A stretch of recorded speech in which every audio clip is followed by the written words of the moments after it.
touchdown. Oh my, Kate Stevens. With A little bit more room. Hey, thumb on the football, and a big man squirreling. Action pass to him. He fires to the top. One-handed catch. Buchanan Simons is open. Breaks the tackle. This is going to be a 70-yard touchdown. Buchanan Simon.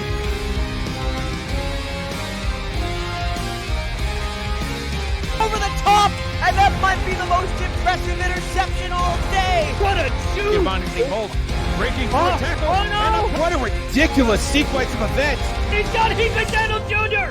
inside the 10 to the 5. Touchdown, Carolina. The kick is blocked from Zuderveld. It's loose. How? What?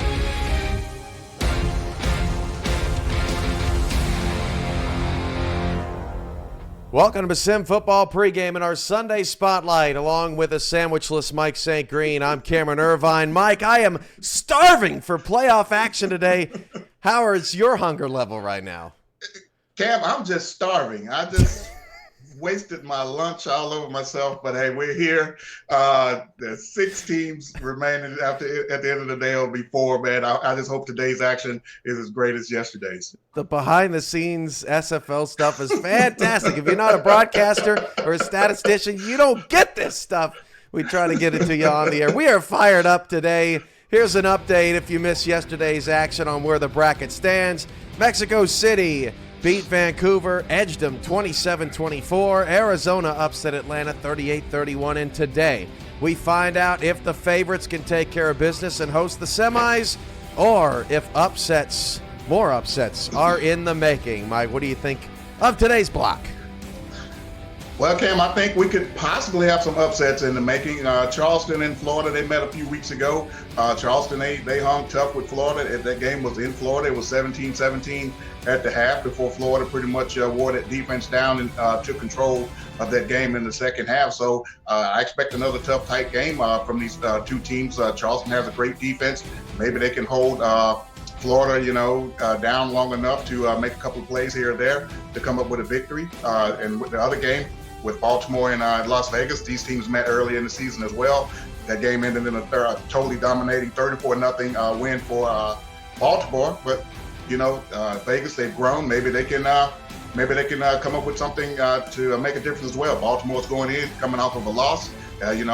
Maybe that's kind of hurt their confidence a little bit. We'll see what happens later today.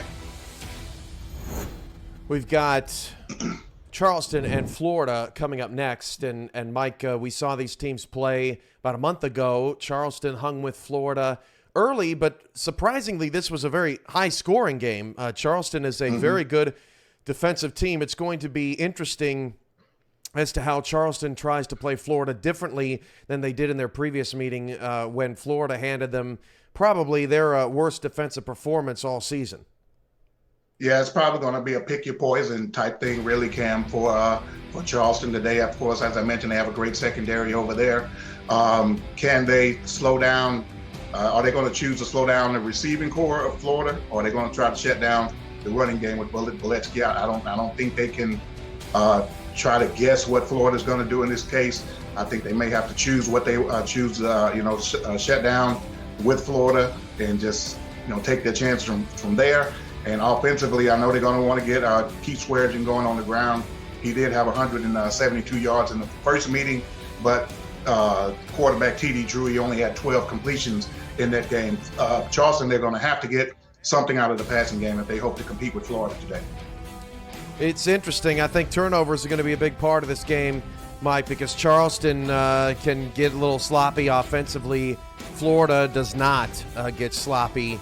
And Charleston's really going to have to keep those turnovers down if they want to pull an upset.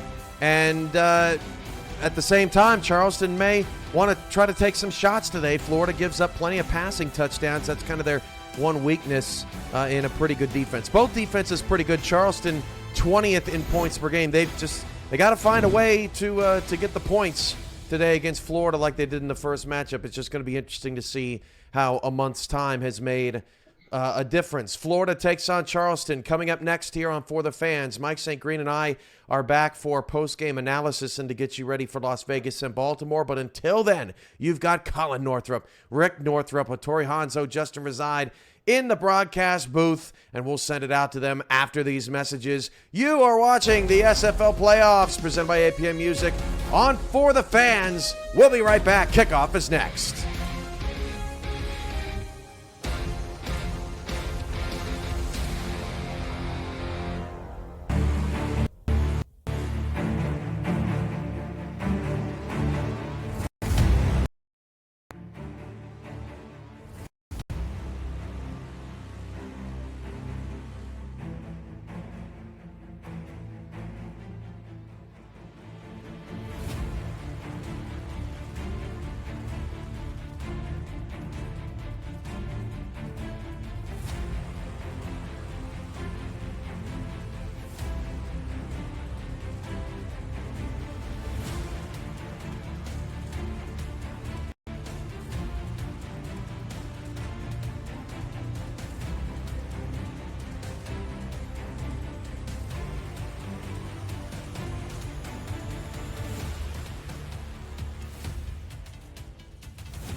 For the fans, welcomes you to the following presentation of the Simulation Football League.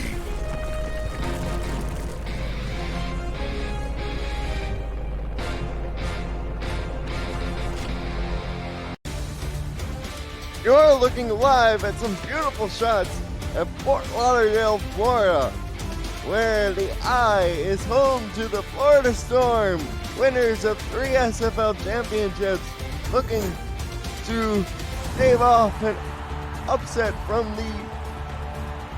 one of the more shocking games of wildcard weekend. The Charleston Predators come to town to play the Florida Storm. I'm your play-by-play commentator, Colin Northrup. Rick Northrup joins me in the booth. Good afternoon, everybody. Welcome to Florida.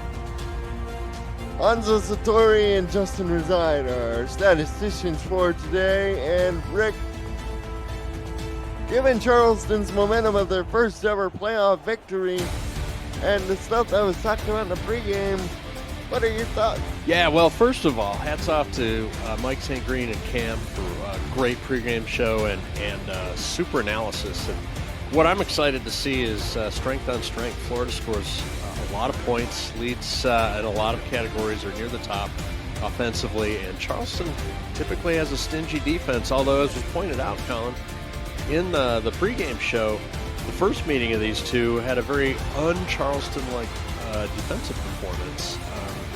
And I think they're looking to get back, migrate to the mean, as the statisticians would say, about these things. What do you think, buddy? Well, I think this is a game that defensive coordinator Johnny Bravo for Charleston has definitely circled. They gave up 40 points, which is by far their most points given up defensively all year. And coming off an impressive victory over the Los Angeles Lycans, they held the Lycans to 10 points. Let's see if Charleston can continue the good momentum going forward as the kick is underway, fielded by Justice Blackwell on the return to the 22-yard line. And we'll get our first look at the Hall of Famer Ron Cochran, number 3, Charlie Bullet Boletsky is the halfback. and we'll introduce you to the rest of the lineup as we go along. But this Charleston defense, ooh boy, they're stingy, especially when it comes to giving up passing touchdowns. They give up the least in the league. Here's the handoff to Boletsky, and Boletsky goes up the middle, picks up 3 yards. And for Charleston defensively, John Lally is the rookie defensive end, along with Dick Baker. Defensive tackle is Joseph Saboka. Linebackers are Jack Hoffman and Jack Brown. Johnny Bravo, Corey Meaner, Josh Reese, John Stamongo, Tommy Zanardi, and Zach Lay are the defensive backs. Go over the rest of the Florida receivers after this play, which is a knockdown on the play by Zach Lay. It'll be a 3rd and 7 situation coming up for Charleston. Well, then Cochran was expecting Lay to be in the throwing lane there. As you said, the wily veteran, Ron Cochran, almost throwing a pick here. Second play from scrimmage. His receivers are E.J. Menson, Stephen Bush, and Justice Black, while tight ends are Varian Zarkov and Paulie Truth, and Joseph Wade and Greg McDonaldson are the offensive linemen as we get a first down on 3rd and 7 to Blackwell, the rookie wide receiver. Hauls it in for a first down at the 34. 3rd and long, no problem for Florida. And Florida comes in off the bye, and that playing that wild card game for Charleston may, have helped them. As you said, there's not a lot of playoff experience on the Charleston side of the ball. Florida is full of playoff vets. Here's Boletsky out of the backfield. He'll lose a yard.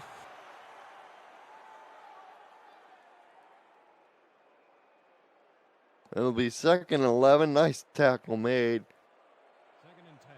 by the linebacker out there. Of course, the other side of that coin is everybody on Florida's side is well rested and gets a chance to overcome all the little nicks and bumps and bruises from the regular season for the week off. 4 wide receivers.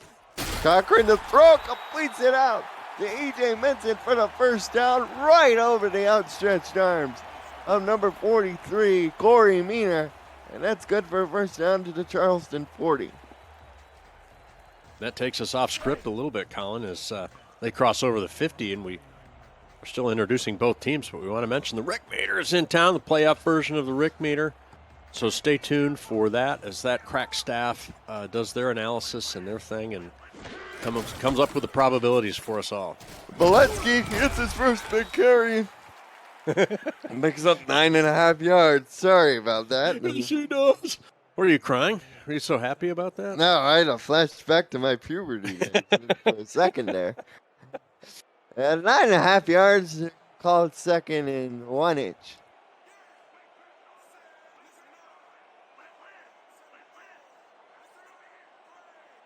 Here is Cochran. Maybe altering the routes there.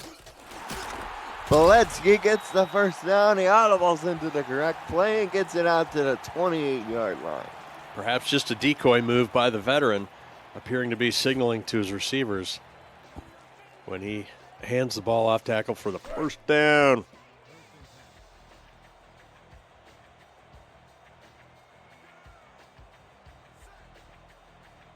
Put-back formation, 2 wide receivers, 1 to either side. Tight end is Zarkov. Cochran, 3-step drop, dumps it off to the fullback. It's complete to the guy paid in the peanuts for Florida, number 41, Noel Cap, picks up 5. It'll be 2nd and 5. I thought that might go for a little more yardage there, Colin, as Charleston had 7, maybe 8 in the box, and they all backed out at the snap, and I thought there'd be more room to roam for the fullback.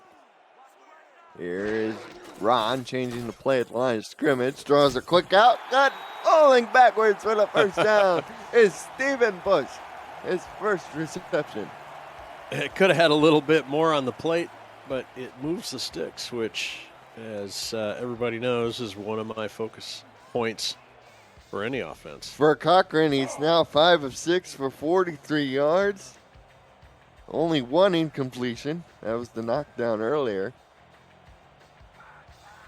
Again, they go split shotgun. Back either side, flanking of Ron. Throws down the middle, caught to the 5-yard line. Stephen Bush again, and Ben Jackson, the offensive coordinator, is calling a smooth drive so far as they go down to the 5. Indeed, and it's goal to go. As the first red zone appearance for Florida shows promise. First and goal from the 5. Opening drive of the game in Florida. Offset single back to the right side. Cochran changes the play. It's going to be a throw to the end zone. Oh, it's intercepted. Intercepted on the deflection. John Stamago catches it out of the air, and Charleston kills the drive. That looked like it at least was going to end in 3 points, if not 7. Wow. And there's the bend but don't break. They bend all the way to the back of the end zone and generate a pick, Colin. And that's SFL playoff football. Here's TD Drew. He sets up in the I formation. 2 tight ends, a balanced line. Sutherland close. Swearingen deep. And Drew will throw it out to Swearingen out of the backfield. And Keith will only pick up a yard. And that is as good a time as any to introduce you to this Charleston offense. TD Drew is the quarterback. Keith Swearingen, the halfback. Terrell Sutherland, the fullback. Wide receivers. Ken Beccaro, Buchanan Simons, and Jay Taylor. Lyric Da Vinci is the tight end. Offensive lineman is the guard, Fred Dukes. Here's Drew. Fires over the middle. Oh, almost caught by leg there after it was deflected. And then almost caught by the other team as well.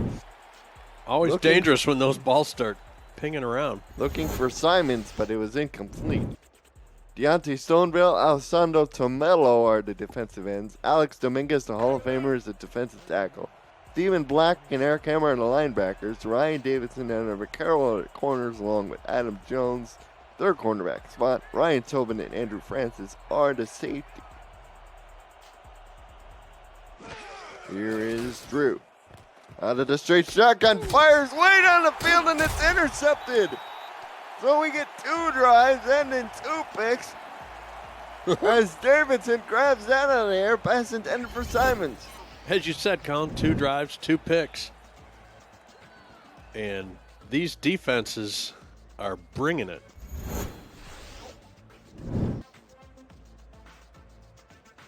They get the ball at the Charleston 47.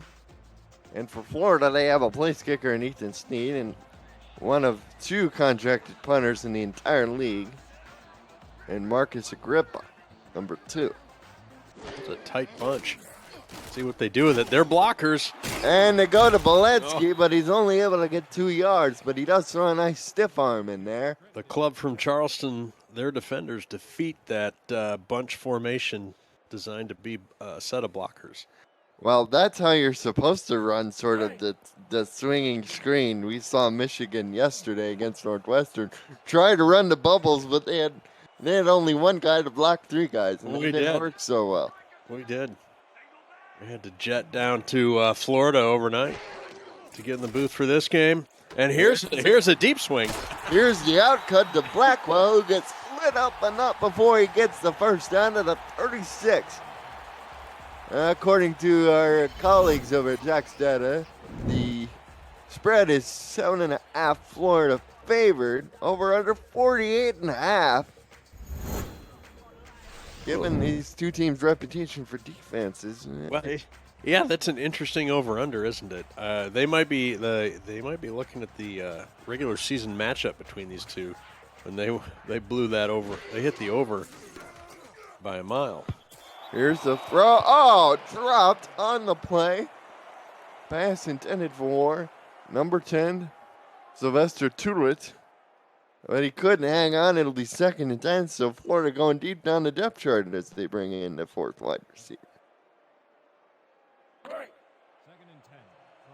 2nd and 10 at the Charleston 36. Florida offense is working. They just had made that one mistake in the end zone. Let's see if they can get themselves back in the red zone on this drive. Here is the play action by Ron. Fires, out cut, caught by Midson, who had to spin sort of back behind him to catch that one. It'll be 3rd and 3 at the 29. Love that play action on the inside handoff because you know what, Colin? We're going to see it later in the game where they actually hand it off there. There's Jack Brown. Also owns this team along with Johnny Bravo. Owns. Here's to get to Boletsky. Boletsky with a full head of steam down to the 23-yard line as Mango records the tackle. Very few people will recognize that. First cultural reference. Who owned the Chiefs? Owns. There's another clue. Here in the stats for the free safety who had to pick, that's his 3rd tackle. He had 2 assists, that's his first solo of the day. Has 1 TFL and of course the interception. Boletsky with some money. Picks up the first down. Whoa, he looked like a whirling dervish. He's the kind of guy who would be in a phone booth and he wouldn't even touch the sides. I know the supercomputer was queuing up all of the references to the stout run defense, and Boletsky demolishes that narrative as he twists and turns and powers his way for a first down. 2 tight ends the same side. Pauly Truth along with Zarkov. Here, Boletsky follows the pulling guard nicely. Pick up a 5 down to the 6. Everybody in the league has that pulling guard play, and Boletsky just makes it look too easy. 37 yards on 6 carries for Boletsky. 6.2 yards to carry. Also has a pair of receptions as well. Bunch formation to the bottom. Cochran goes opposite though. Wide open is E.J. Minson. Touchdown, Florida. Excellent play calling there by Florida as they use that same formation that they ran that screen to on the bunch side of the field. This time they throw away from that bunch side and find, look who, all alone. So the Storm score. The first touchdown of the game, taking advantage of the interception. It's an 8-play, 44-yard drive, a 6-yard touchdown pass to E.J. Minson from Ron Cochran. Their previous drive on 11-play, 73 yards, but added in an interception, and this time they're able to hold on to the ball in the red zone. 7-0, Florida in front. If you're new to the SFL, the Simulation Football League combines traditional sports, esports, and a role-playing game into one. Team strategies are being executed in real time by our simulations as real-life players compete on the virtual gridiron. For more information about the SFL, visit our website at www.simulationfl.net. The SFL, we put the fan in fantasy. Down to the goal line, fielding it is Jay Taylor, the former tight end, and he gets out to the 26, where Charleston will start 1st and 10. They had a 3-play drive that ended in an interception as TD Drew tried to find Buchanan Simons, his favorite pass receiver, but instead he found Ryan Davidson. So after trading interceptions, Florida finds themselves with a lead. Now it's Charleston's turn. Try and put a drive together here, Colin. And they go with an interesting three people in a line, 3 guys in a line. Now they go to the outcut, and that's complete to Vaccaro for 3 yards, and Ken Vaccaro pulls that one in. I was trying to spit out, was that even a legal formation, but no flag. And off we go, 2nd and 7.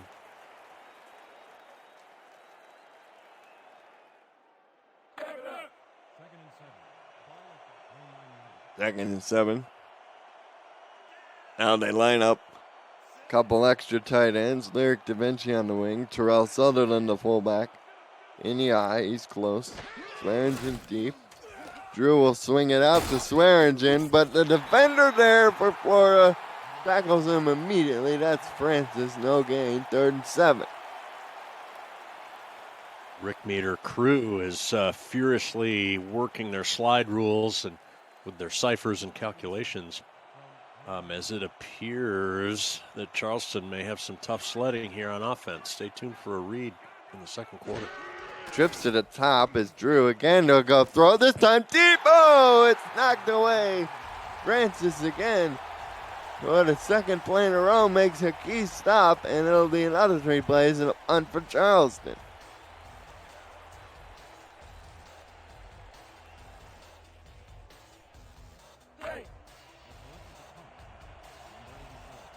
This is Saddle. He's standing back at about, just a little past his own 15-yard line. Surprised they haven't gone to Swearingen yet in the ground game. They average almost 100 yards per game on the ground coming in. As the fair catch is called by Blackwell at the Florida 35. You bring up a good point, Colin. I mean, being down 7 isn't that big a deal, but kind of uncharacteristic potentially play calling developing here for Charleston. As they talked about in the pregame, Charleston doesn't score a lot of points, but they make up for it by not giving up very many points. Offset I formation. Boletsky on the carry, and this time the bullet doesn't find much room to squeeze through. He only gets a yard. 2nd and 9.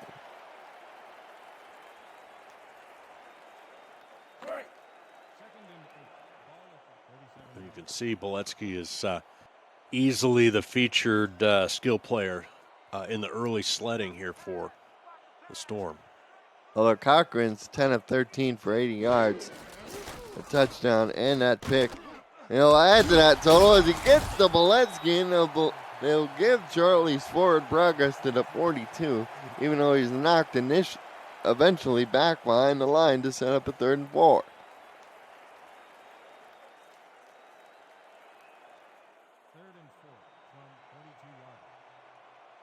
Florida Storm, they're 2 of 2 on 3rd down. This is 3rd and manageable.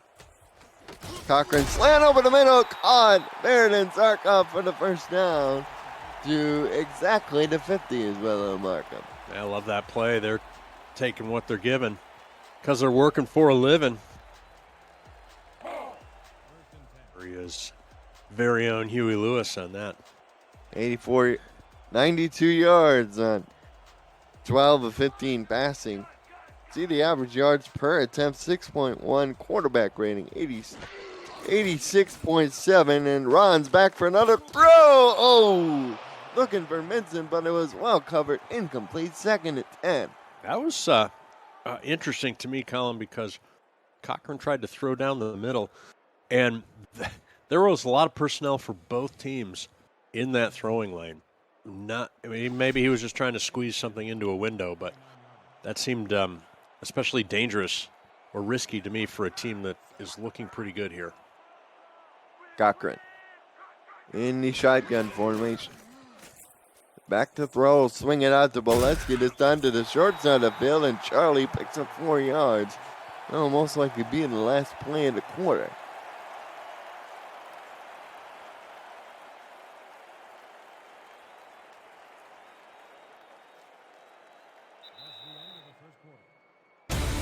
You're watching the SFL playoffs presented by ATM Music.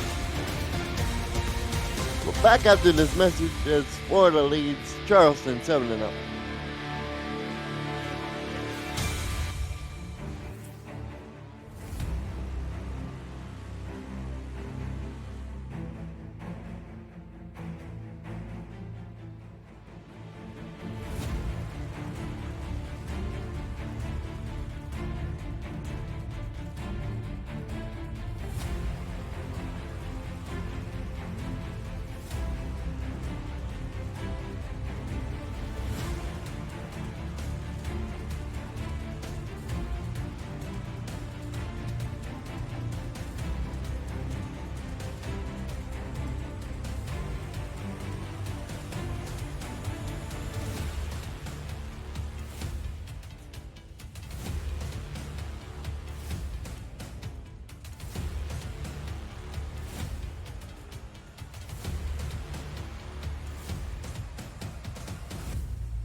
Welcome back to the I here in Fort Lauderdale, Florida, as the hometown Florida Storm are in front of the Charleston Predators, 7-0, facing a 3rd and 6 to Charleston 45 to start this second quarter. Here is Cochran back to throw over the middle. This time he finds Minson in front of the defender. Good enough for a first down to the 38. And that may be the play he was trying to get near the end of the first quarter, Colin. Minson over the middle. Not as well defended by Charleston this time. So this is Florida's, third possession on the plus side of the field. And you see the numbers for Minson in real time, 45 yards on 4 receptions in that touchdown. Oh, and this throw is intercepted. Zach way off the deflection as Jack Hoffman went high in the air to try and grab the ball, but eventually his teammate behind him grabbed the ball. And Charleston, as they have all season, relying on their defense. No, that was Jack Brown, not Jack Hoffman on the deflection. Those two linebackers are rather large boys. Brown is 6'5", 254. Hoffman is 6'3", 265. But as you can see, Brown's got some hops. If you're an athlete, you're an athlete, right? He elevates and pulls that one in and sets Charleston up. Here's Drew. Quick swing out to Swearingen. And Keith will pick up 4 yards. They're getting him involved in the pass game, but he's yet to get a rushing attempt. Rick, let's see if that changes here with the situation now being slightly more manageable. But you're right, Colin. The bread and butter has been the run. We haven't seen much of it from Charleston. Here you go. Here's a running play. It's Swearingen, only able to get 1 yard as he tried to cut back after his initial hole was closed, and Ryan Tobin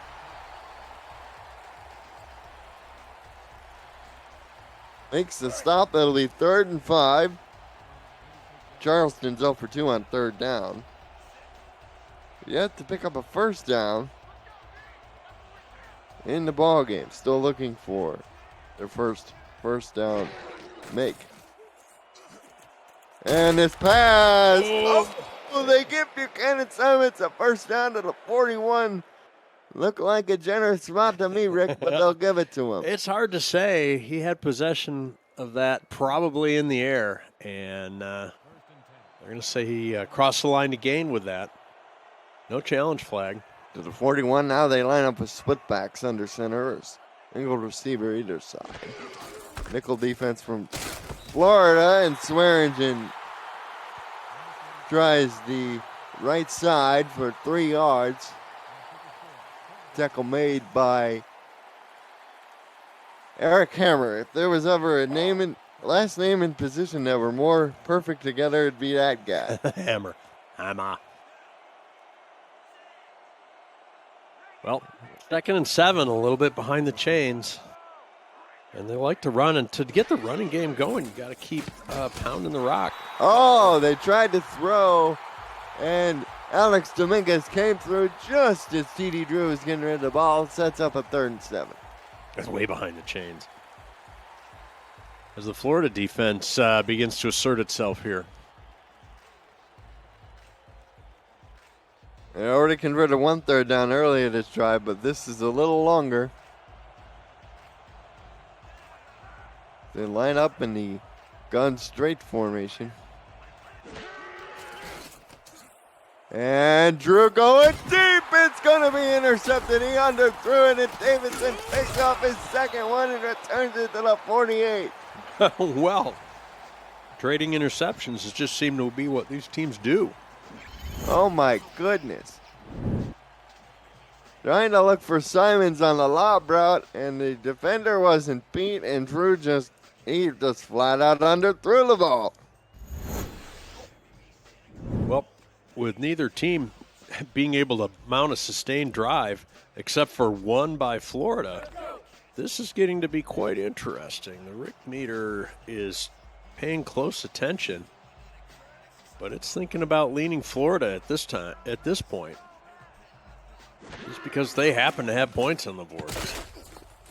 Oh! Here is the incompletion. They were trying to get it out to Zarkov, but he just couldn't hang on. As we get a look at the replay here, a little slant cut over the middle, and Jack Hoffman knocked that in the air, and that could have been real dangerous. As there were a couple of white shirts in the area.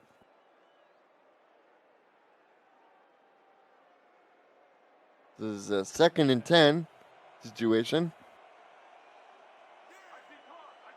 Here's Cochran with a wing receiver. This is Minson. They're showing power. See what happens.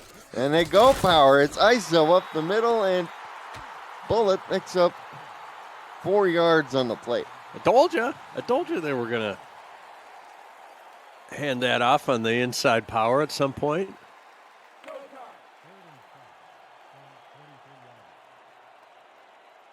The 3rd and 6 for Florida. They're perfect 4 of 4 on third downs, and it's because they're in manageable situations like this, and they pick up another one. That's their 5th third down conversion, and the second one picked up via pass reception from Minson. And Ron Cochran with a little "I told you so" as he makes a couple of throws over the middle pay here in the last couple of possessions. After your humble commenter being openly skeptical about his proclivity to throw over the middle. Here's Cochran. 6-step drop over the middle, incomplete. Right on Don't cue. know what he was looking for, but it was neither a powder blue shirt or a white shirt in the area of that ball. Proclivity, that's a pretty good word. As everybody knows, the key to scoring well on the SAT is vocabulary, so everybody work on that, especially in the upcoming off season. Now they go wing to the top, split backs. Again, they go Boletsky on the ISO, and Charlie's only able to pick up one.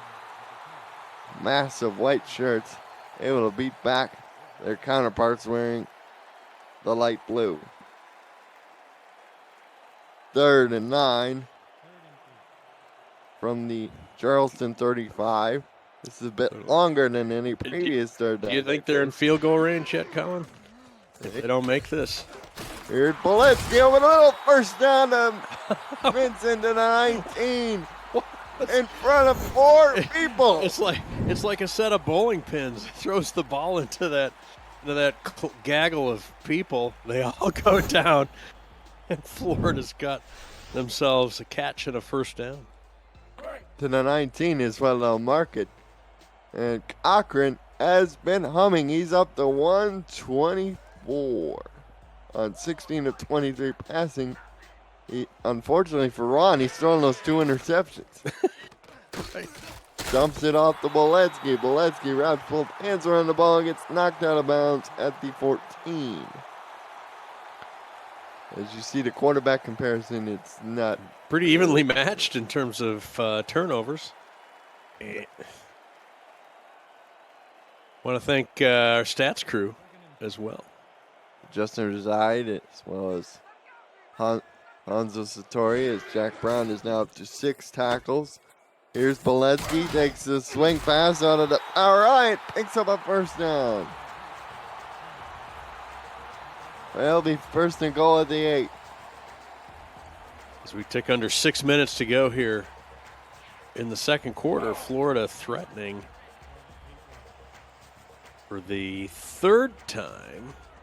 One was picked off in the end zone. Second time they scored, and now they're on the doorstep again, Colin. Here's Ron over the middle. Oh, looking for Stephen Bush, but it was just behind him. Had that ball been a little more in front, it could have been a touchdown. Might have been, yeah. Your windows are tighter and typically tighter and open for a smaller duration of time. You've got to be good and careful here. How they line up a tight bunch. Zarkov is all by himself to the bottom. Great red zone target down here. No, they go the other way to Boletsky, and Charlie Boletsky goes down to the 4. It'll be 3rd and goal. That was the screen to the left that they ran the first time we saw that formation in the first quarter. Here they run it again without much success. 3rd and goal at the 4, as you said. One more play for Charleston to hold Florida to a field goal attempt. Here is Cochran back to throw. Fires! Oh, Holy Truth held it in, but he ran parallel to the goal line. And ultimately, they won't give him any forward progress. Almost a little bit of a wrong way run there. That was odd, unusual. So Charleston's defense does their job once Florida gets into the red zone, holding to a field goal attempt. Here's Ethan Sneed.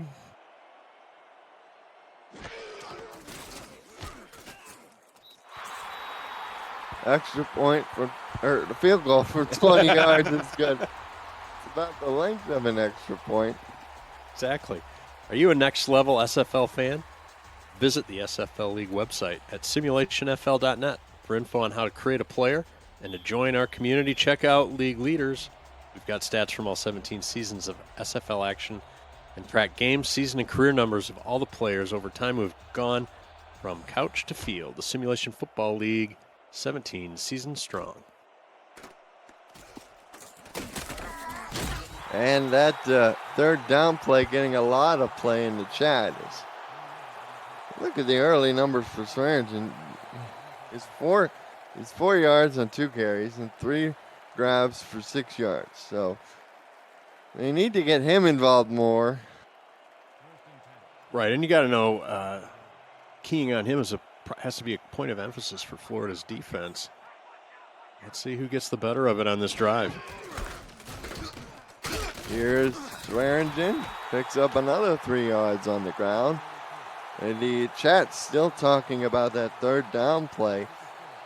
It appeared Paulie Truth was in the end zone when he caught the ball, but his forward progress took him backwards, and they didn't give him any progress for being any closer. Well, if he caught the ball and had possession while breaking the plane, that's a touchdown, and I guess the refs saw it differently. Our experienced ref R62, Johnny on the spot with that.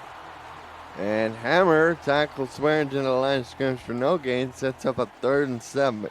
This is quite a problem for Charleston so far. They've been caught in these 3rd and sort of longish situations where they've been forced to throw. And, you know, the old saying, 3 things can happen in the pass and 2 of them are bad. T.D. Drew fires out to and he picks up the 1st down. Jay Taylor to the 38. That's how you do it.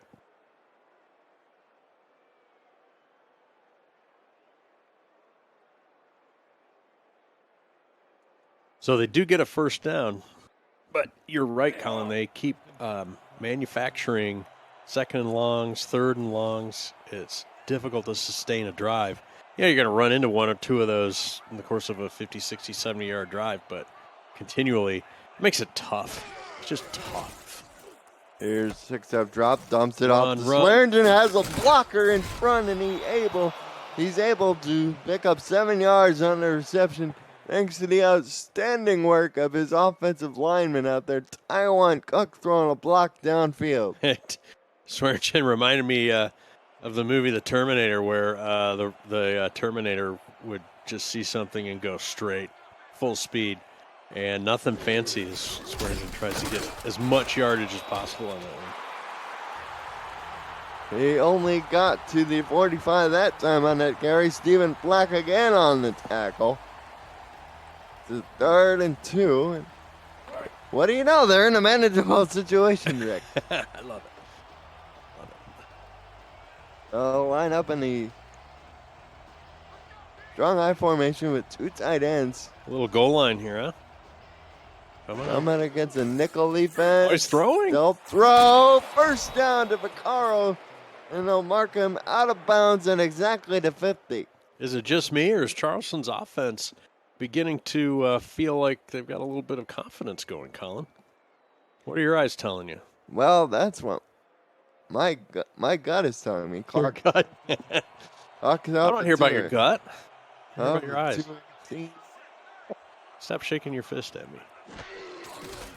And this will be the last play before the 2-minute warning. He swears and end up, picks up about 8 yards. He'll be second and 2.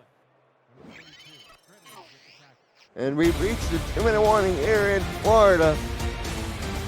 Storm lead 10-0. You're watching the Simulation Football League on For the Fans, presented by APM Music.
Welcome back to Fort Lauderdale, Florida, and the Florida Storm are in front of Charleston 10-0, but the Predators are on the move. They have the ball on the Storm 42-yard line as we're coming out of this 2-minute break. Charleston really needs to put some points on the board to point out the obvious. And they pick up the first down here on second down. You see the numbers for Swearingen. They're starting to pick up now after he started real slow. And that's one of the keys to the Charleston game, as we've pointed out a few times. Getting Swearingen to produce something. Simon's in the slot, only has 1 reception. Here's to get to Swearingen. He gets stopped behind the line of scrimmage. Swarming defense on that side, led by Ryan Davidson, who has 2 interceptions for the Storm, making a TFL there. Well, the Florida defense has turned out to be a handful for Charleston offense, specifically Keith Swearingen. We're approaching under a minute to go. Remember, Charleston will receive the ball to start the second half. Florida started the game with the ball. Here's the handoff to Swearingen. And he only gets 1 yard back to the original line of scrimmage, and he called time with 57 seconds left. How many sweet seasons has Swearingen been in the league? This is the 7th season. He's ancient. One of a handful of folks to go with the Predators when they were based in Indianapolis. 3rd and 10, Drew. Over the middle, caught. Nice. First down, Vaccaro. And now here they go with the hurry up. That was a nifty pro throw right there into traffic, and they're lined up again. Here we go. Herrera gets that quickly. Post over the middle, caught by Simons down to the 11. And then get a first down without scoring here. Oop, cliche jar. Drips to the top. Florida defense set. Drew back to throw. Down he goes. That's a 5. Not only does it back him up, it costs him a timeout, so it's 2 for Florida here at the end of, just before halftime at the end of the second quarter, Colin. And Deontay White, the backup defensive end, to Tomello, able to record the sack in there. Wow.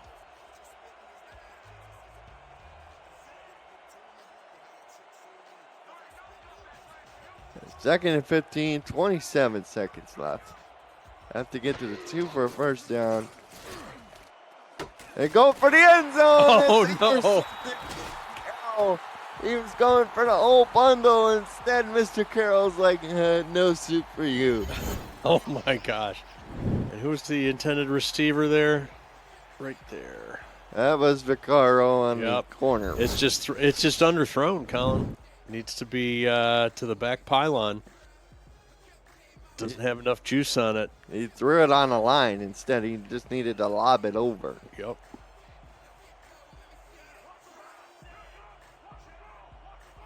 Here's Cochran, changes to play. Oh, they're going to throw. Oh, Stephen Bush snags that one out of the air and goes out of bounds with 19 seconds left. Not sure if they're trying to generate something or just kind of mess around and kill the clock here, Colin. 19 seconds. That tells me they're trying to do something. They're trying so hard.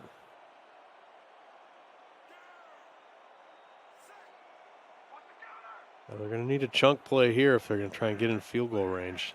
Not hardly any time left. Just needed a big leg. Here's the pass over the middle. Minson catches it. It's a timeout. They have 3. They're not using it. What the heck is going on? What we have here is a failure to communicate. It'll be a Boletsky handoff. Almost broke it open. Too bad they didn't use a timeout and have 10 or 12 seconds left instead of no time. Oh, Boletsky, I thought he was going to prick this open. Not right here. Right here. Yeah. Just gets caught. And that brings us to halftime, ladies and gentlemen. 10-0 Florida in front of Charleston. Predators have done some good things offensively, but ultimately have shot themselves in the foot with 3 interceptions. Yeah, that's been tough. It's been tough. The Florida defense has been a little bit of the story here as we head into the halftime show. 80 total yards for the Predators. That's just really that's not good. It's not good. That's they're going to turn that around here in the second half. Good news is they're only down by 10 points, Colin. And the bad news is the Rick meter is announcing, lean Florida at halftime. Davidson there is his first interception. And Cochran finding Vincent in the end zone. He's got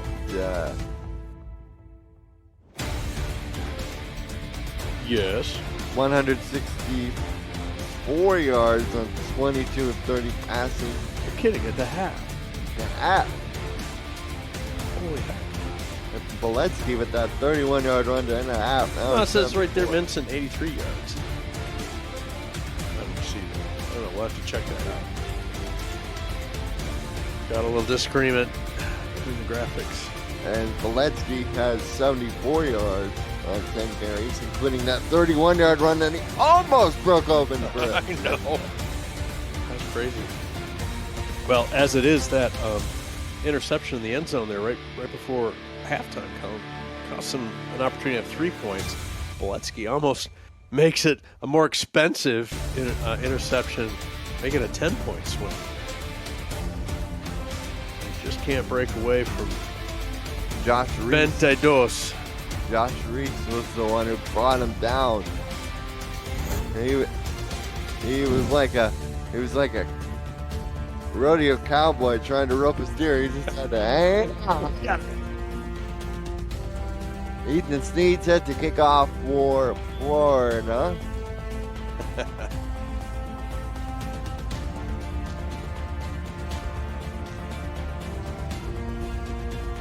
Good as for Charleston is they get to try again. And Taylor on the return gets out to the 20. That's a serviceable toting of the pigskin for Taylor as the offense for Charleston takes the gridiron. Suddenly we're back in the 20s. I tell you what though, this Florida defense, they've been intransigent today. They've been unwilling to yield any points. They got a goose egg on there and they look to keep it. As Keith Swearingen falls in this reception, picks up 3 yards on the swing. Look at you all over the English language with your intransigence. Nice. And I agree with Will Todd in the chat. He says this is a big drive for Charleston using the abbreviation for the cha-cha. They got to get the cha-cha going here. Yeah, using the cha-cha slide. using the 3-letter abbreviation for the city of Charleston. I laugh at my own jokes, sorry. Formation, 2 tight ends. Single receiver is Beccaro. Here's to get to Swearingen. Following the pulling guard. There you go. Picks up the first down. His longest run of the day. Gets him a first down to the 31. There he goes, eh? If you're listening in Canada, have a donut. Head over to Timmy's and have a donut for that first down. 36 yards on 11 carries. 3.3 yards. Power again? Now this time to go weak power, and he's unable to get to the line of scrimmage. Alessandro Tomello, the Italian stallion, brings him down for a loss of 1 in the backfield to the 31. I'll tell you what, they're just putting hat on hat at the line of scrimmage, and right now Florida's line is holding their own against Charleston. 3 receivers, 2 to the top, 1 to the bottom is Simons. Drew pumps, has to go underneath to Swearingen. Swearingen gets that yard back he lost, but only gets to the 32. Okay, I don't get that. That pump fake, it's designed to get somebody breaking free on a double move downfield. He does the pump fake and immediately throws into the flat. I'm like, am I wrong? Did anybody see something different there? But empty backfield, 4 wide. Drew. Uh-oh. Is in trouble, down he goes. Sack time, meet me at the quarterback. Says Alessandro Tomello along with Alex Dominguez. That brings up 4th and long and is going to put an unfortunate end to Charleston's first possession here in the second half. Saddle on again for the punt. They had the right idea, it's just the offensive line. You know, I kind of forgot about the block, the Hall of Fame defensive tackle, along with his buddy at the end spot there, Tomasello. Punt is away, fielded by Blackwell. He'll get tracked down at the 44 by Lay there on special teams. There's Ron Cochran. First possession of the second half for the boys in blue. With the red helmets.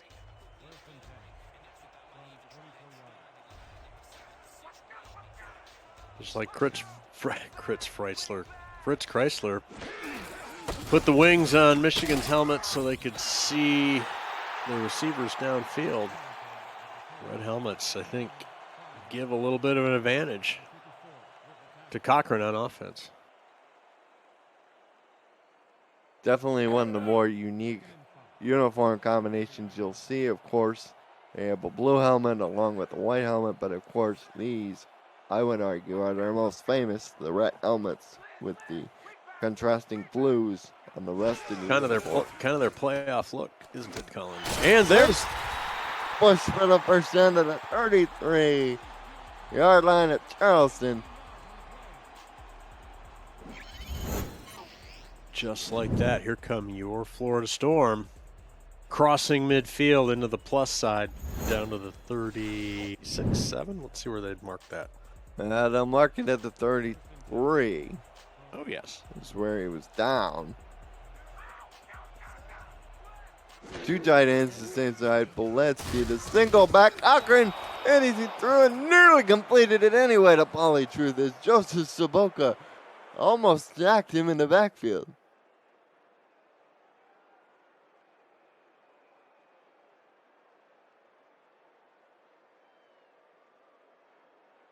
And don't look now, but with that catch, Colin Stephen Bush got 4 receptions for 40 yards. That makes that math pretty easy. Probably see more of him as this game wears on in the second half. 2nd and 10 now. Cochran, out route to that guy you just talked about. Appreciate Ron Cochran making me look smart.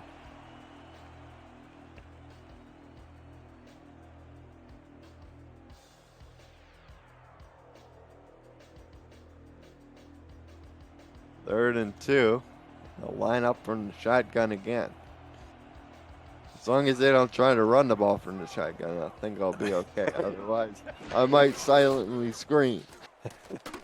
This will be another pass. First down to 19. Vincent and Bush now beginning to have quite an effect here. He's now up to 90 yards or so.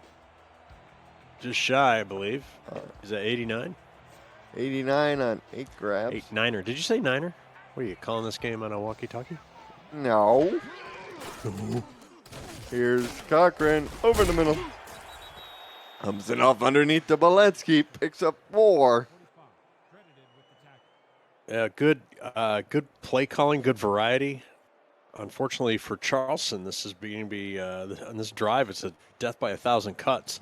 A lot of different things Florida's been throwing at Charleston here.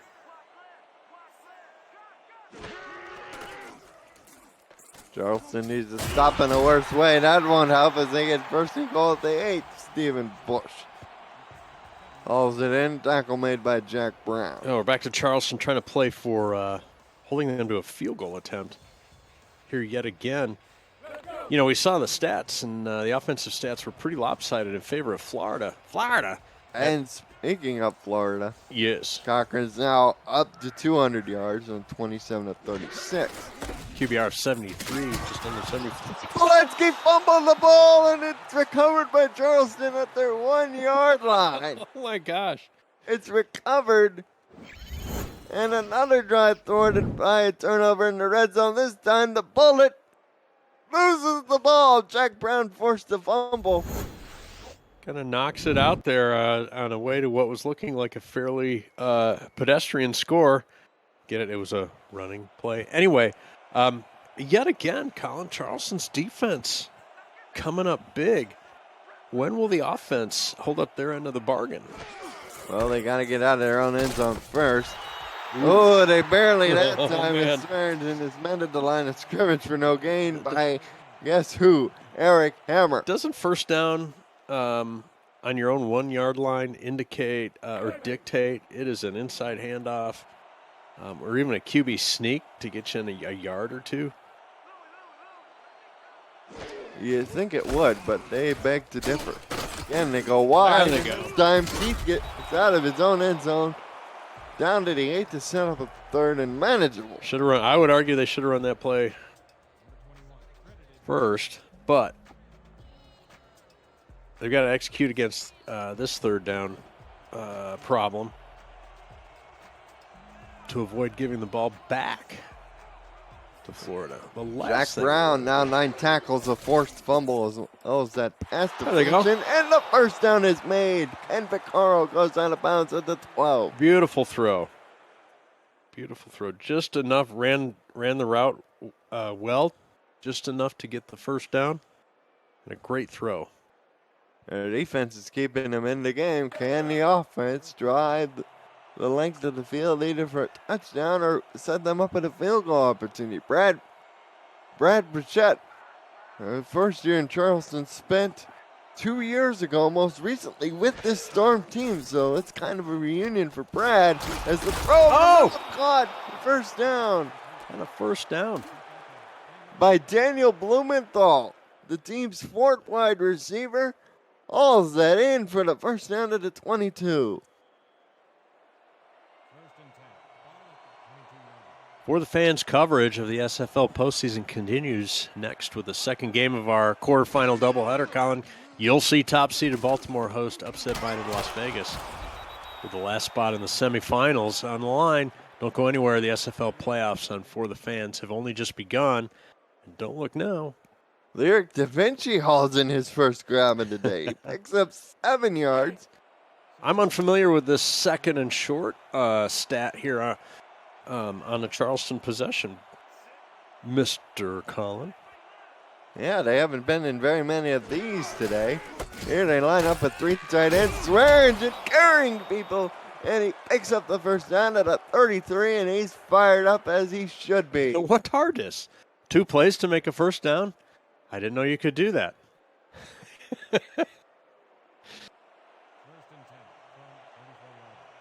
Here's Ryan Tobin. Swearingen now eating up. He's got 46 yards on 15 carries. This is carry number 16, and he gains additional yardage. That's a short game there. The 30 to the 36. They got 2 yards. They got 2 yards. Alessandro Tomello. Don't forget to breathe. Has a half a sack, along with 3 tackles, 1 assisted. Oh, a little change of pace here. Nice snap, out cut again. Oh! Beautiful catch by Vaccaro. Come on, though. It was that first down was there for the taking. Didn't run the route maybe deep enough. Here comes that migraine again.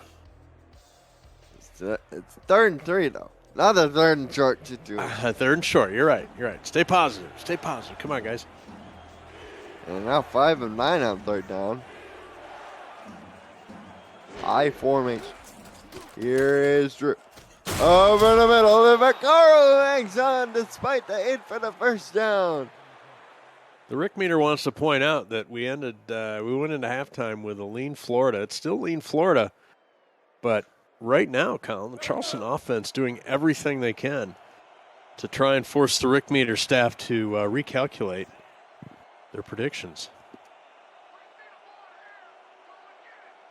Here is Drips to the bottom. Drew slant over the middle. Caught by Taylor. Picks up 7.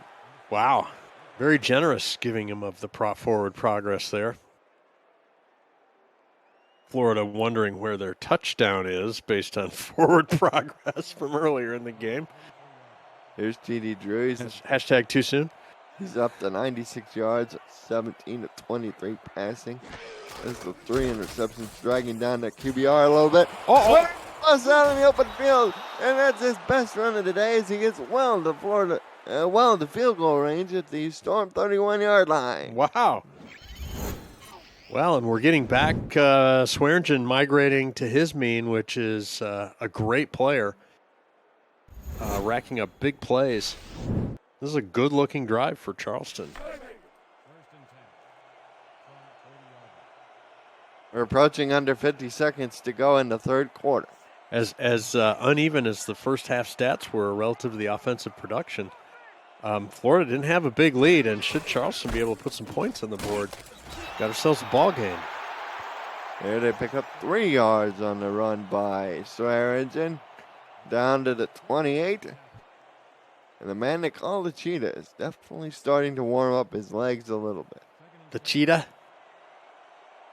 See, the numbers for Drew are not exactly the prettiest numbers in the world, but he's been more careful with the football as of late. And Drew over the middle into a crowd, and oh, that could have been real dangerous. Indeed. Hey, visit the SFL website at simulationfl.net for links to apparel from Sector 6, the official apparel provider of the Simulation Football League, and SFL mini helmets from 97 Sports Promotions. Sector 6 features replica team jerseys and completely customized jackets, flags, t-shirts, and more. Get the gear the fans wear with Sector 6, 97 Sports Promotion, and the SFL. 3rd and 7, Drew operating out of shotgun. He's going to go to the sideline. It's Simon catches it out of bounds at the 18. Stops the clock with 5 seconds left in the quarter. Oh, pretty as you please, Colin. And there was barely anybody to defend that play for Florida as he steps out of his break and cornerback goes the other direction. There it goes. There went the DB as soon as he broke out the batter to the sidelines. They both made their break. One went east and one went west. As we reach the end of the third, you're watching the Simulation Football League on FTF. The SFL is brought to you by ABM Music. Florida leads 10-0 over Charleston. We'll be back after these messages.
As we start the fourth and final stanza, the Charleston Predators, they've been shut out for 3 quarters, but they're looking to change that here, and Keith Swearingen picks up 8 yards down to the 10. He gets a pancake for his troubles, but he'll take it. Bring up 2nd and 2. And Colin, we've been noting on this drive, that was, by the way, the 15th play of the drive, chewing up a good chunk of time. Good lead chunk of time. But they've really been getting, I think, Florida's defense crossed up. We'll talk about that in a second. Swearingen, they'll give him forward progress to the 9. Niner. That's up a rather bigly 3rd and 1 situation. Indeed. And part of their ability to get Florida a little off their defensive game, Colin, is the mix of runs and passes, right? I think you've got a stat on that here coming up. So far, they've been 8 runs, 7 passes. Just about as balanced as you can be. It's another run. Swearingen picks up the first down. He gets down to the 6. It'll leave 1st and goal. As Leonard Skinner would say, sometimes there's just nothing fancy going on other than moving the sticks. And a couple of back-to-back run plays, 3 run plays actually, get that done. 1st and goal from the 6. See if Charleston keeps it on the ground here. They're going to throw. There's the throw out to the fullback. Terrell Sutherland down to the 3. Fullback doesn't have very many moves other than straight ahead bull rush and maybe a spin move. He throws a spin move in there. Gets it down to the 3. 2nd and goal.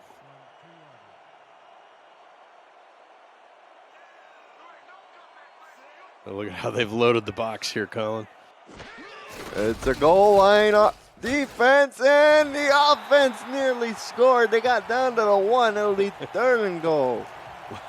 1 yard per play. This one should do it then. Indeed. 4, 3, 2, 1.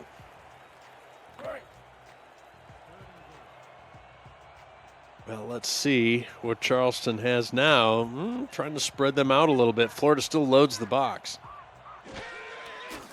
They're going to throw again. Lyric touchdown, Charleston.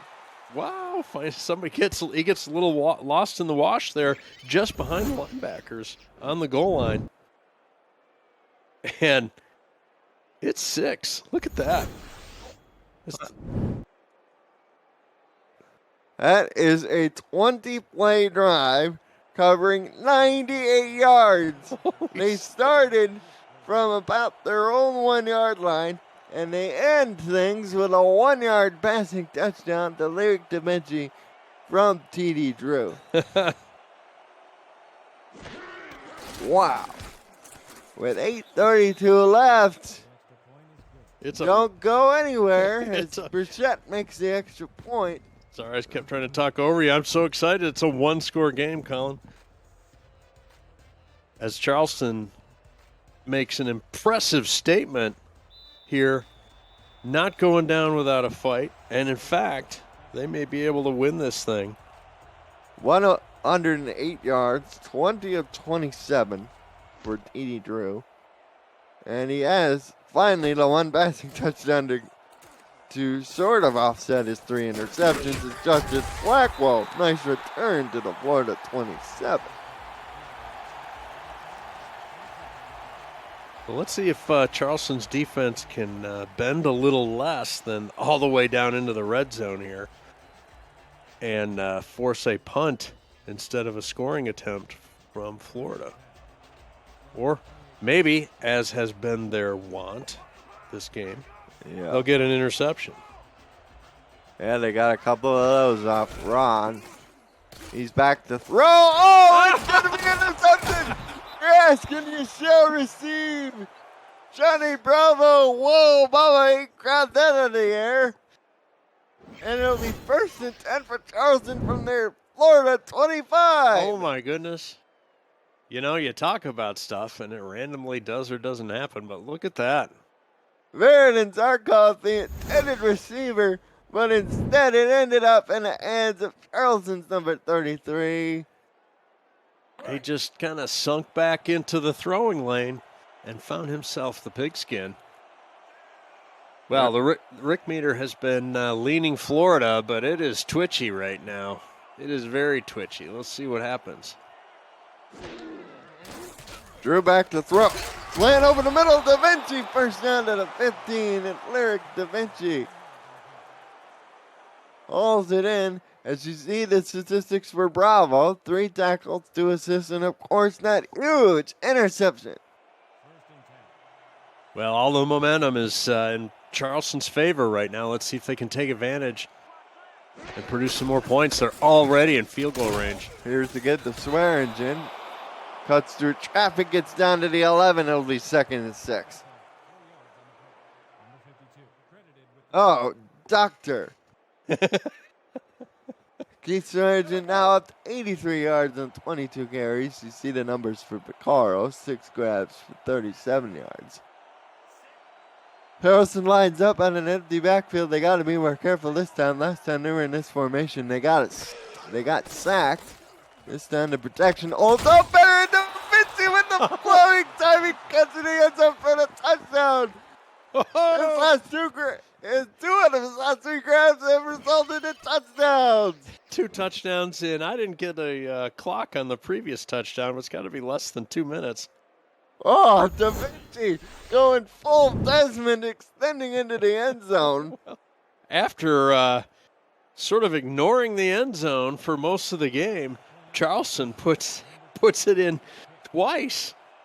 Puts it in the end zone twice and is about to take, pending the PAT, a 14-10 lead. And Lyric DaVinci, 4 grabs, 36 yards, and 2 touchdowns.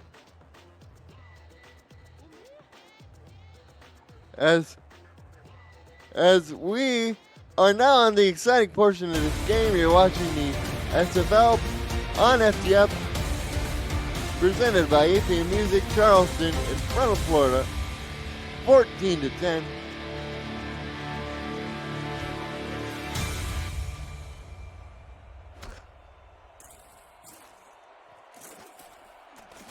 And Justice Blackwell almost broke it open. You're watching the SFL presented by APM Music on FTF. Charleston has come all the way back and leads 14-10.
Welcome back to Florida as the Storm, after leading 10-0, have given up 2 touchdowns to Charleston and now trail by 4. Oh, and they're going to get it back as CJ Benson is on his way. Down to the 20, down to the 10, 5, touchdown, Florida. The craziness has continued. Oh my goodness, it's an embarrassment of riches in terms of scoring, as we've had 3 touchdowns in the last just couple of minutes of play. Holy smoke. Florida says, you can't do that to us. And they're like, well, just watch me. E.J. Minson on the very first play from scrimmage after the kickoff takes the long pass from Ron Cochran all the way to the goal for the touchdown. Wow. 68 yards. And Florida, pending the extra point, looking to go in front by 3. Charleston hadn't given up a big play really all day. Second touchdown reception for Minson. And now has 157 yards on 9 receptions. And it's now 17-14 with 7:06 left. That's right. Hey, everybody. APM Music is unrivaled music to bring your stories to life, inspiring every production with the world's most robust and constantly refreshed music collection, state-of-the-art technology, and world-class customer service. APM Music is the official soundtrack of the Simulation Football League. To explore their library and to find the perfect tracks for your projects, visit apmmusic.com. So happy to have them a sponsor. Jay Taylor returns it up to the 25 and can the Florida defense, which has given up touchdown drives of 20 plays and 98 yards? 98 yards, and they've given up a 32-yard touchdown drive following an interception. Can Charleston motor down into scoring range. Not that they were counting their chickens before they were hatched, but And he swerved with a spin move, breaking it. Tackles. He almost broke that open. He gets knocked down at the 42, and oh, is he feeling his oats now? Charleston probably was feeling pretty good after they took that 14-10 lead. The way their defense had been playing, nobody expected the Spanish Inquisition or a long play from Florida. With that last carry, Swearingen is now up to 110 yards on 24 carries. Remember, he started the first half real slow. So the update from the Rick meter was going to be back to neutral. And now maybe it's back leaning Florida. They're confused. We'll give them a few minutes with their slide rules and their number 2 pencils to figure it out. Well, and it looks like they need more Mountain Dew to help them work. As Swearingen catches the swing and picks up 4 yards.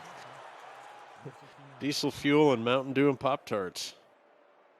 It's a weird combination, but they make it work. Make it work, people. 2nd and 6. Weak eye formation, single receiver is Ken Vaccaro. What was that show called? And Swearingen stopped on the line of scrimmage for no gain by Tomella. 3rd and 6. Florida's licking their chops here. They'd like to get a stop, get the ball back. Try and make a statement here as we get into the back half of the 4th quarter. Again, they go with the empty set. Looking over, it appears to be a nickel or a dime defense. Drew goes short this time, but it's too short. It'll be 4 yards short of the sticks. They tried the quick passing game, but the yak was nowhere to be found. The rending of garments and gnashing of teeth on the Charleston sideline as the route was run shallow, and QB picks maybe the wrong person to throw to. Saddle on for another punt. Returned by Blackwell. Tackled at the 14. The longest drive by the Storm has been 12 plays, but that only covered 40 yards. Following a Charleston interception. That was the 7th drive of the game. And that one play, 68-yard drive was the longest in terms of yards last time the Storm had the ball. Well, Charleston defense comes off the bench looking to make amends for giving up that long play, the previous possession that Florida had. Paulie Truth lined up in the backfield next to the fullback. Here's the give to Bullet Beletsky, and Beletsky, Charlie, picks up 3 yards down to the 16. So you start to milk a little bit of this clock. I would expect you see a good bit of Charlie Beletsky, but also Minson and Davis with a short possession passing game here. Here's Beletsky up to 83 yards now. He'll probably get the ball in some form or fashion. He's been really good in the receiving game. This time he'll get another run here as he grinds his way down to the 20. See the average there, long of 27. 3rd and 4. Wouldn't be surprised to see a quick slant or something out of Florida here. If they manufacture another first down or two, they're going to have to force. They'll force Charleston to have to begin using their timeouts, Colin. All 11 defenders you can see on the screen. 10 of them within the line. We got the all 22 going right here from the sideline. The line of scrimmage. Here's to get the Beletsky up the middle. He stopped. He needed 4 yards, only got 1. He's 3 short. And Charleston's defense holds. And Tim Sims, the other outside linebacker, on for the stop. And for the first time all day, we'll see Marcus Agrippa, one of the Simulation Football League's best punters, an opportunity to show off his big leg. Oh, that's nearly blocked. Good hang time on the punt, over 4 seconds, and Taylor will get tackled at the 41. The semifinals of the SFL 17th season will air on both Next Level Sports and For the Fans networks on Saturday, October 30th from 4:30 to 9 p.m. in the East. The winner of Arizona will face the winner of this Charleston, Florida game. The winner of Las Vegas, Baltimore will face the winner of Mexico City. Sorry about that. To find the Next Level Sports channels on your devices, visit itsnextlevel.com. To find For the Fans channels on your devices, visit fftnext.com. So don't miss a minute of the action. Ken Vaccaro just dropped the first pass that came his way. He would have had enough for a first down, but instead he dropped, and it'll be 2nd and 10. Clock stopped to 3:09 to go. Only need a field goal to tie, a touchdown to take the lead.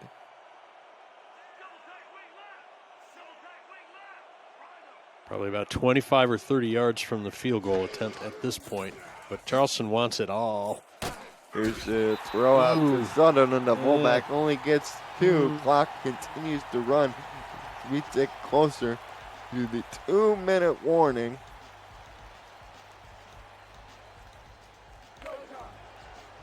Third and 8. And it doesn't matter which team you're a fan of. It's you got to clench time. You know, get a towel. If you have chew on your towel. And yards short.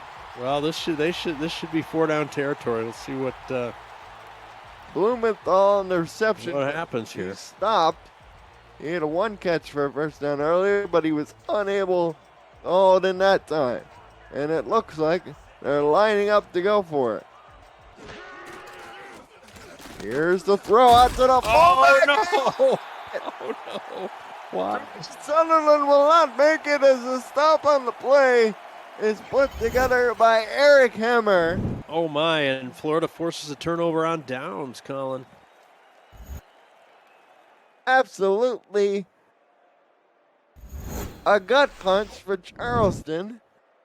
They tried to go to the fullback out of the backfield. Looked like it was the upper play, but the linebacker read it beautifully and stops him exactly at the 50. Well, I thought for sure it'd be Swearingen again, but maybe they try and get a little too cute. That fullback play hadn't produced much yet, and true to form, they're short.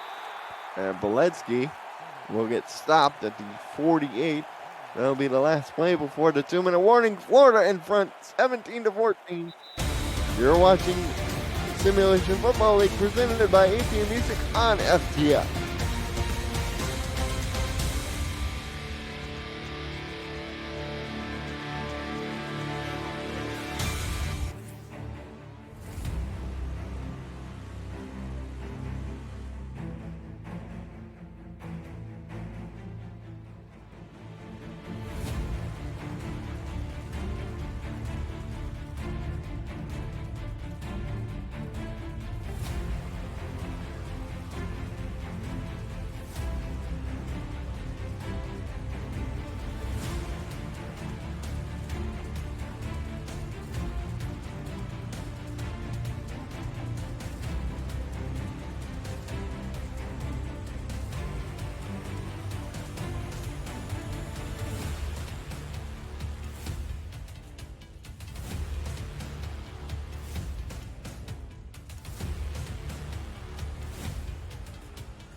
Welcome back to Florida as the Storm looking to put the finishing touches on a 17-14 lead they have over the Charleston Predators. Charlie Boletsky stopped in the backfield for a loss of 2, and now the Predators will burn their timeouts. Coming up on the post-game update, Cameron Irvine and Mike St. Green will break down today's game between the Predators and the Storm, recap one season coming to an end, and preview the final matchup of the wild card round still to come on For the Fans, Las Vegas at Baltimore. It all comes your way next. The SFL post-game update. And it looks like they're lined up with 4 wide receivers. They're prepared to chuck this thing for the first down. And they go over the middle, but the stop is made. Nice. Jack Hoffman with the beautiful hit on Jose Galliano, who is out there as the 4th receiver. Well timed. Look at that. Boom. Receiver, ball hit. Done. Well, buckle up, Colin. Well, I am buckled up. The question is, are you buckled up? I'm all loosey-goosey in my broadcast chair. Marcus Agrippa on for his second punt, but perhaps it's the most critical. He's going to angle this one. No pressure as they got the return on. Fair catch called for the 17 with 1:48 left. Cue the Blues Brothers scene. We've got, what is it, 1:48, full set of timeouts, and they're wearing sunglasses. Hit it.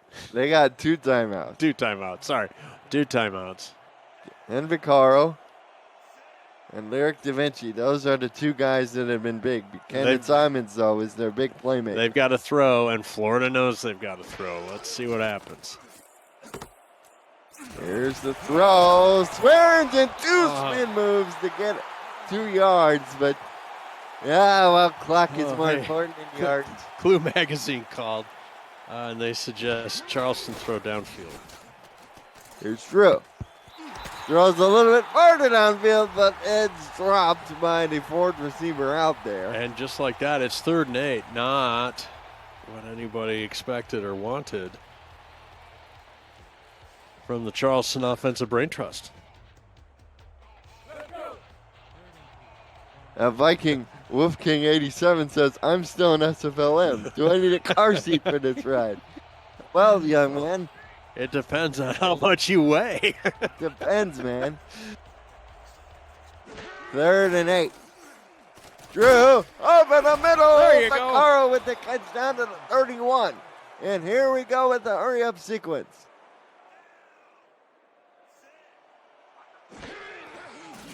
Here's the snap. Dumps it off the Swearingen. No, he doesn't. Stopped for no gain. Oh, my goodness. Why? At first down, they throw that dang swing pass. Here's the throw. Oh! There we go. That's a little better. The Lake on the reception. 3rd and 2. Here's Drew. Deep shot. He got a man behind the defense. And it's Taylor down to the 35. Almost into field goal range, Colin. Do they spike it or they run a play? They're running a play. They run a play. Over the middle. First. No, they didn't call it first down. 2nd and inches. Do they have a sneak? No. No, that's the play. No, it's intercepted. Intercepted. They went for the bundle. A 2nd and inches when they were well within field goal range. Oh. And it just grabs it out of the air, and Florida will survive. The wrong play at the wrong time. Oh, no. Oh, no. Feels so bad for you, Charleston. Florida, you're going to hang on to win. Congratulations. Charleston will burn their last 2 timeouts on the way to the locker room. There's the first one. Can you believe it? 2nd and short. And they, the one thing you couldn't do is turn it over. You had the time. Now this is when you dump it off the Swearingen. Yeah. dump it off to Swearingen or hand it off to Swearingen. Even if he loses yardage, you call timeout. Oh, Because no. it still would have preserved the opportunity, but it's a coulda, woulda, shoulda kind of business, and it's ultimately cruelless. Ron Cochran forces Charleston to use their last timeout. 16 seconds left. There'll be one more snap. Congratulations to Charleston on a great season, making the playoffs, getting their win, and coming into this game and giving Florida all they can handle. In fact, having a lead for one play, 2 plays, the kickoff, and then the long scoring touchdown to retake the lead. Doing? They were going to throw it, and Jack Hoffman almost had the interception. To the surprise of everybody, including me, who's yakking over hey, they're not lined up in the victory formation. They throw the ball, stop the clock, and now have to punt from their own end zone. Oh, my goodness.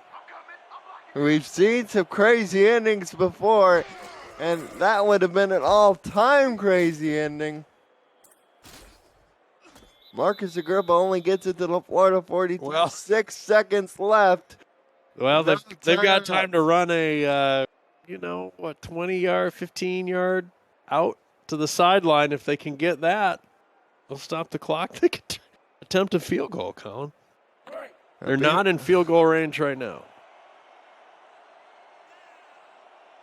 They're saying it's Hail Mary time in the chat, and that's what they'll see.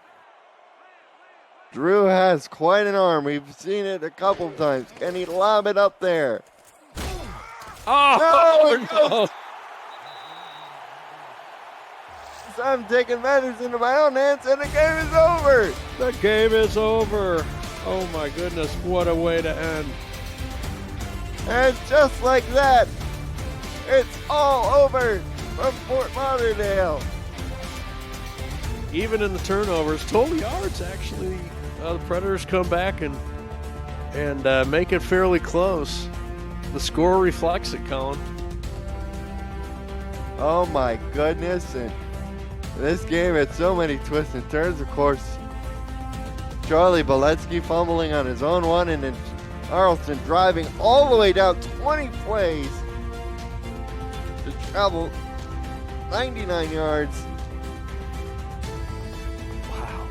But then Johnny Bravo with the pick, and then coming up, Rick, what has to be the catch of the year, full stop, right there. Yes, to put them in the lead.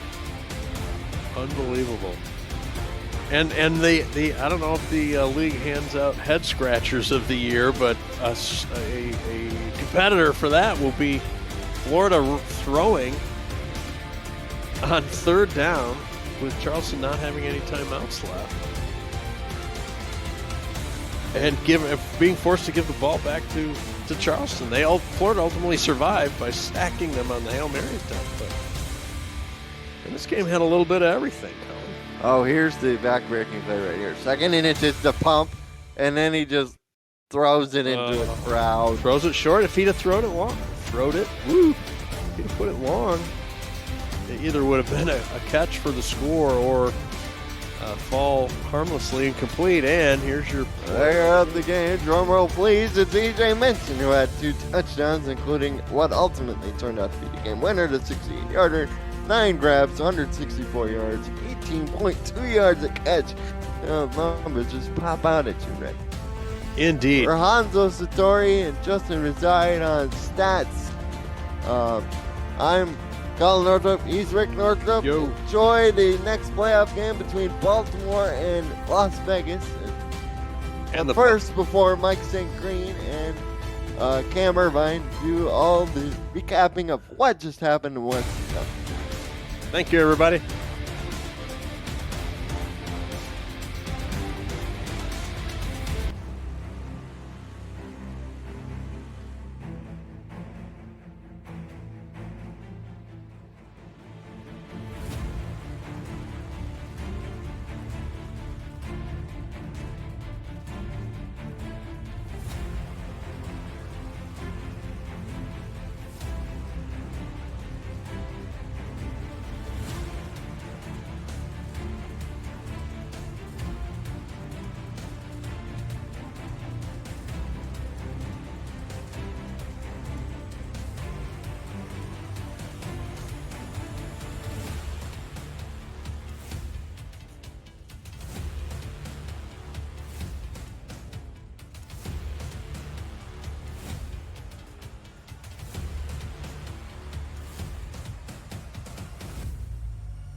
Welcome to Sim Football Post Game with Mike St. Green. I am Cameron Irvine.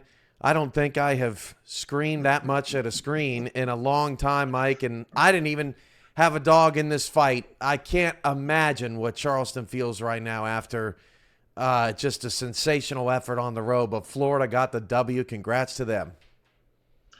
Yeah, great game by Florida today. I mean, great game by both teams, actually.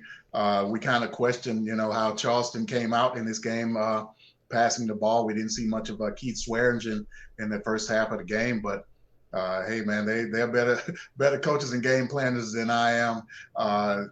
They did a good job of containing Florida. They didn't seem to get off the field very much in the first half, but they kind of turned that around and went on some long drives of their own.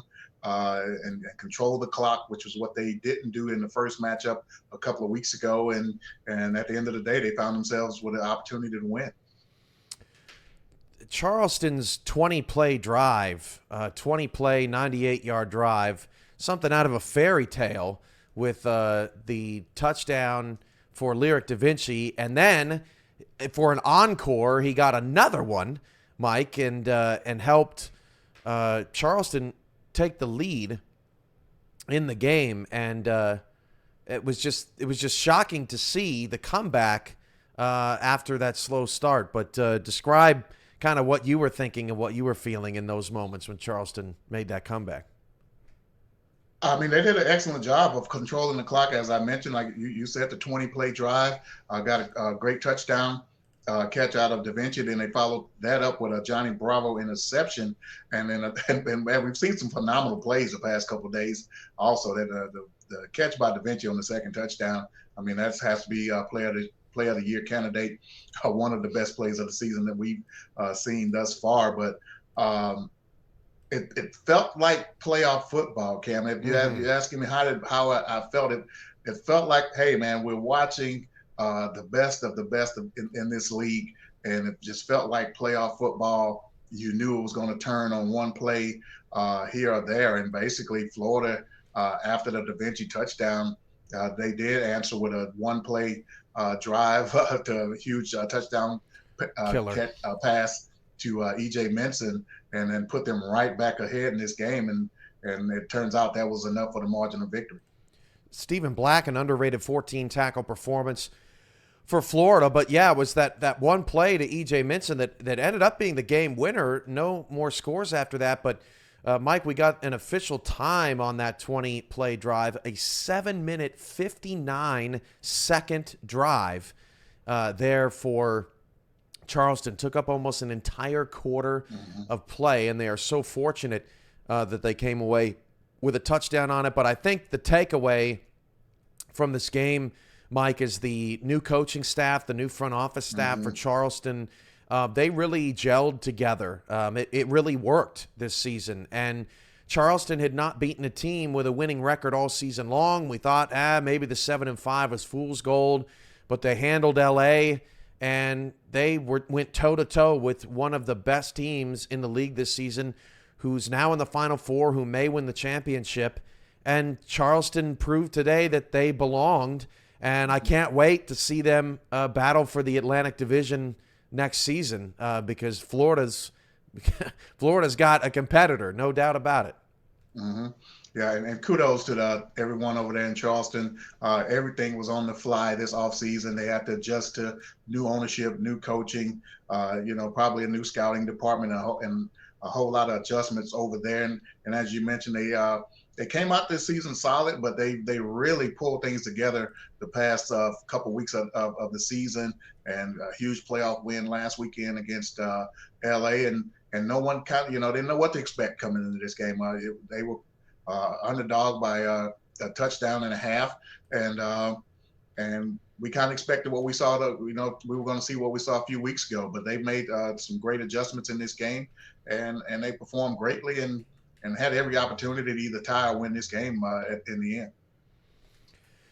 So that's how it ends. 17-14. Florida takes down Charleston in just a thriller, and it adds to our one-possession playoff games. That's now 4 in a row, dating back to the last one in Wild Card Weekend and it's just been tremendous. And now the question becomes, can Baltimore and Las Vegas cap the weekend off with some fireworks, Mike? And here's a look at, well, before we get to the team numbers, just your initial thoughts on this matchup. Baltimore blew out Vegas in an ugly weather game earlier this season, but actually shut them out. It was Joseph Green's worst performance, and ever since then, Joseph Green has started the building process to being a great quarterback. Yeah, my initial thoughts really, can the Vegas defense and, a lot of veterans over there on that side of the ball, can they slow down this Baltimore, high-powered, high-scoring offense? Jack Wigmore, Ivory Irvin, Mac Chima, can they slow those guys down? Jimmy Hazard's been playing great as of late. Can they slow those guys down, give their offense a chance to make some plays? The offense is definitely going to have to protect the ball more and protect the quarterback, Joseph Green, more than what they did the first time around when these teams met. If they can do that, they will have a puncher's chance of winning this game, but they're definitely going to have to control the clock, keep the Baltimore offense off the field, and see if they can get some breaks here or there to win a close one. Here are some key stats to watch out for today. Vegas doesn't win a lot of offensive categories. The rushing yards, like you said, Mike, they got to control the clock. That's where they have the advantage. They are top half in the league in rushing. The scoring offense for Baltimore is electric. Both teams take the ball away ad nauseum, so we could see a sloppy, ugly game as well. And both these teams aren't afraid to give you some yards either, because they're going to take it away on the back end. Yeah, and that's what Vegas wants to do, and that's what they need to do, Cam. They need to ugly this game up. They need to, if they have to win a 5, turnover battle, or 5-5 or 5-4, but they need to stay even with the turnovers, so or ahead, and ugly the game up, and like I said, win a close one. And as long as they can do that, they're going to have a fighting chance. After what we've seen out of Florida, Mexico City, and Arizona in the first 3 games, if Baltimore could get a blowout here, maybe you feel like, well, maybe they're still a step above the other tier. Now, if they can't, then it's just the 4 best teams duking it out, and it's all about matchups, I suppose, at that point. But, Baltimore has a chance to really separate themselves amongst the rest of the remaining teams in the league, I think, here today. Well, one thing about it, Cam, it's very hard to beat a team twice. As we just saw, Florida in a rematch with Charleston went down to the wire. Baltimore earlier this season, their last game, that was their second game against London. They lost that game. So here we are, second time meeting Las Vegas this season. Can they do enough to game plan against what they may be expecting from Vegas, and vice versa to come away with a victory today? The defensive line for Baltimore they're gonna have to get pressure on Green again. That great secondary. It was ball hawking over there for them. So a complete team, nothing's changed with Baltimore. But can you do just enough to beat a team the second time around? Another interesting footnote in this game is, did the bye actually hurt Baltimore? We haven't seen the Vultures win in 3 weeks. They lost to London in their last regular season game, and then they were off last week. So not necessarily playing with all that 11-0 momentum that you might suspect. And it'll be interesting to see how they come out, if they come out guns blazing against Vegas and just rip-roaring ready to go, or if they come out a little flat after not playing over the last couple of weeks. We'll find out. Vegas going all the way east to take on the Vultures. Better weather here today. And Mike Daggs and Matt Wilson, Tyler Falk, Gerald Smith. We've got an all-star crew of stats and play-by-play in color today, and can't wait to check out that game. Coming up after the break, kickoff is next, Vegas and Baltimore. You're watching the SFL quarterfinals presented by APM Music on For the Fans.